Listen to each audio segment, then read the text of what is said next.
Okay, guys, as promised, this is part two of today's marathon training for the 2016 Grandma's Marathon in Duluth, Minnesota.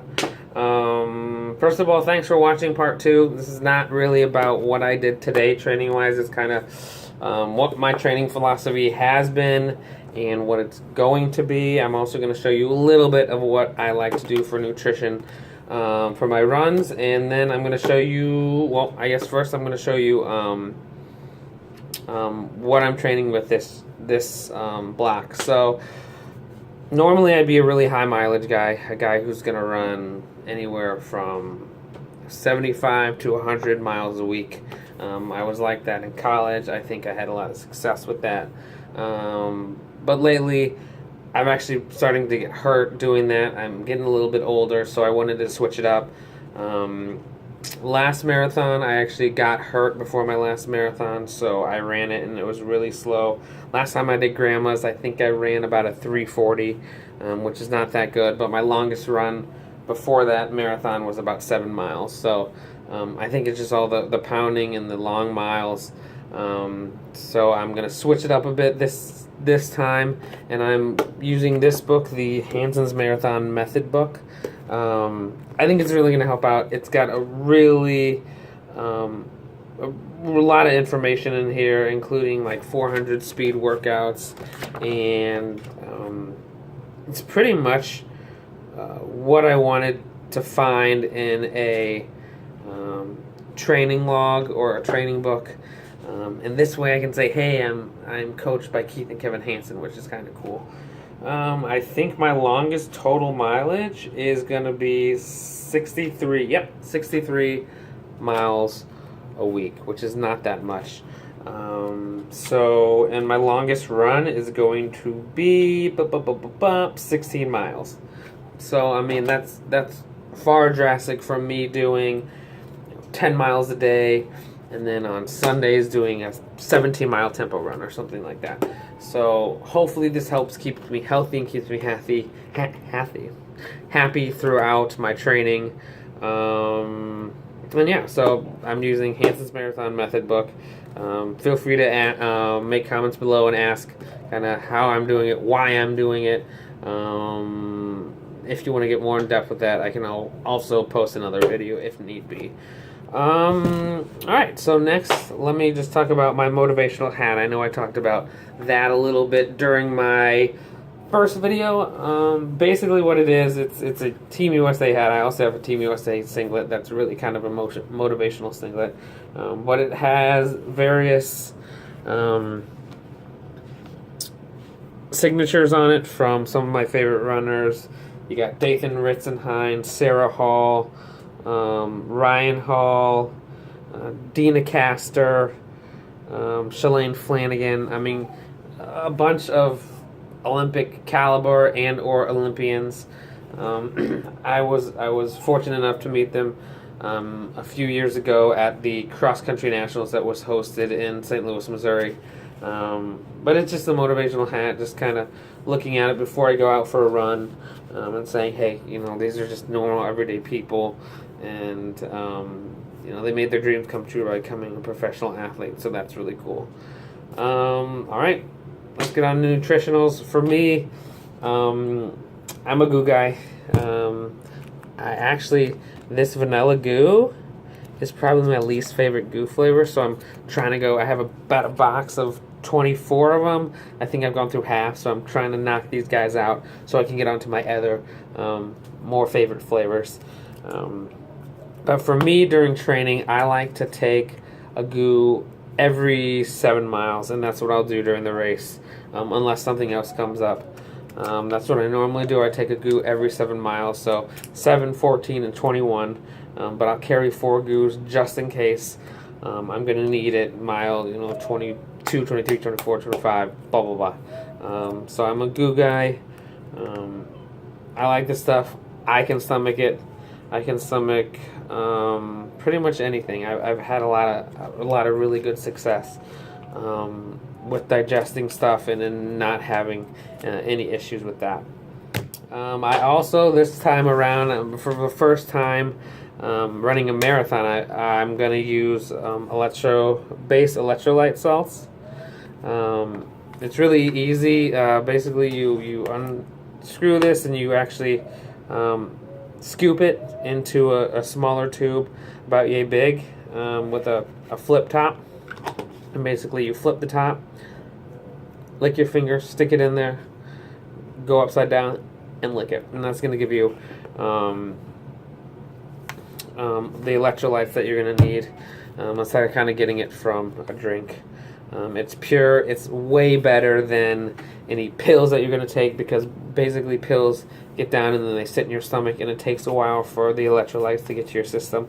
By taking your electrolytes through your tongue, it's going to get throughout your body a lot faster, and it's going to use a lot more of it. I think it only uses about, I want to say 70%. Don't quote me on that when it gets in your stomach, because your stomach kind of eats it up. And when you get here, it's much higher. It's like 85 to 90%. So this is really good stuff. I've used this for my past 2 half Ironmans. My last half Ironman, my longest training run before that was about 5 miles because I got hurt again. And I took this stuff every aid station, and it was a dream. I didn't even think I could run how I ran. I ended up running about 8 flats, walking aid stations, so that was awesome. For my drink, I switch on and off a lot. I've done base electrolyte drinks. I've tried Gatorade, Powerade, and right now I'm stuck on EFS Pro, and this is the cucumber water flavor. It's really good. It sits really easy in my stomach. I normally only take this for long training runs. So anything over, I'd say 10, I'd take this. Other than that, I think goo and electrolyte salts would do well. Every once in a while, I do mix the electrolyte salts in with this stuff. But I'm probably going to experiment more with different types of drink, just to see how my body reacts to it. Obviously, I'm not a pro, so I'm not going to have like pro water bottles on the course at Grandma's, but if I find something that really works well at training and that really sits well, I'm going to do that. So that's what I take for my drink.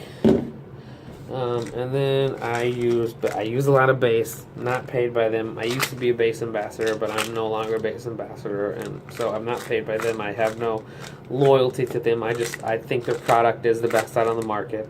But for recovery, I use the base recovery activator. You take about 3 pills after your workout, and I think it helps me recover better. I actually took 3 pills after today just because I am running a little bit faster than I'm normally used to. So if you guys want to check out, or if you guys have any questions about base, just comment below and I'll try to get back to you ASAP about it. Another big tip I have, which I meant to show you guys in my first video, was what I do for nipple chafing. That's very important and is a very real problem for people. I used to not wear anything when I was younger, and it was fine, but when I was younger and running in college, you only run 8Ks, and then you really didn't care when you were running longer runs because you wouldn't wear a shirt. Now I wear a shirt a lot because I'm a little fatter than I was back then. So a few marathons ago, I tried like Body Glide, run, didn't work. In Boston, I had Body Glide, it didn't work. So now I do these bad boys. These are waterproof Band-Aids, and they work like a charm. They don't come off. I've done multiple triathlons in them, half Ironman distance triathlons, and they've stayed on really well. They're small, so they don't really poke through, so they're not like huge things. So I really like that. As you guys have noticed, and as I've said before, I'm really into compression. I love the compression socks. I'm a huge advocate of compression shorts. Again, I had a little bit of a chafing problem. Body Glide wasn't cutting it, so I went to a short, tight and definitely helped cut down. So now I'm going to be racing in that. Later down the road, I'm actually going to post a video on the possible singlet that I'm going to wear on race day, and I'm going to let you guys actually decide what I wear. You can contact me via Facebook, either message me on Facebook or comment on Facebook, or you can just comment below and see what jersey I'm going to wear. I'm going to let you guys decide. I'm really excited about that, kind of get interaction with you guys. Comment below as well what you guys want to see from me. If you guys have any questions for me, I would love to know, and I'll try to get that out to you as fast as I can. But basically, like I said in my very first introduction video, this is not only for me, it's for you guys. I want to inspire you guys. I want to show you guys that I can, sorry about that, that I can start from the bottom and get back to where I was when I was 23, 24, 25. So in saying that, thanks for watching this. Oh, another shout out to Courtney. She's one of my training partners and a good friend of mine. After I posted the first video about doing sit-ups every day, she commented back and said, hey, you should do planks, they're better for you than sit-ups. So what I've decided to do is I'm going to continue doing my sit-ups, but after that I'm going to do planks as long as I can. So I'm really excited to do that. Hopefully that'll help me. Eventually I'm going to get into the gym and start weightlifting, lighter weights. I'll tell you what I'm doing with that. But anyway, what motivates you guys? I want to know what motivates you guys. Maybe they'll work for me. Behind me is what I kind of call my motivational wall. I've got my times and old bib numbers and all my really, really important races from marathons to high school, and then I haven't hung up the rest of my 70.3 stuff, but 70.3 stuff, and then just various awards that I've won in college. I think a motivational board is great for everyone, whether you're running a mile every day and you want to watch your progress, or you're doing marathons, half marathons, Ironmans, whatever. I think putting your accomplishments up, and you can see them every day, can really motivate. So that's why I do it. That's why I love to do it. And I will be posting more videos tomorrow. Tomorrow I will be running with one of my good friends, Seth Fankhauser, and I'm going to do another 6-mile run, and then Sunday is going to be a little bit of a longer run, which is going to be 8 miles, and I'll probably do it solo. And then I'm excited to kind of get my first full week of training. I think I'm slated for off days on Wednesdays. For off days, I think I'll probably post videos about what I do, kind of stretching, foam rolling, yoga, cycling. I like to cycle indoors, so I might cycle indoors for about an hour or so on my off days. But yeah, I'll continue posting. Hopefully you guys continue watching, and hopefully I can motivate you guys. Thanks so much. Like I said, I don't edit videos, so if I'm just jabbering on, that's just me. But thanks for watching, and I will see you guys tomorrow. Bye.